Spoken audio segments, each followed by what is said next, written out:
Number 4, board out of date. The development team is not updating tickets on the board in time to reflect the current status. Yes, this is a task of the development team, not of the Scrum Master. And it doesn't matter if it's a physical board or a digital board. The board itself is vital for coordinating the team's work. Transparency is key to inspection and adaptation. Think about the daily Scrum who needs help, for example. And it's also an integral part of the communication of the Scrum team with its stakeholder. The board that it's not up to date will impact the trust the stakeholders have placed in the Scrum team. Try walking in their shoes.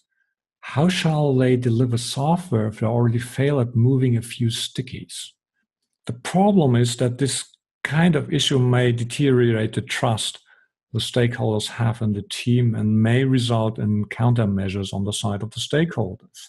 The management pendulum might swing back toward traditional methods as a consequence.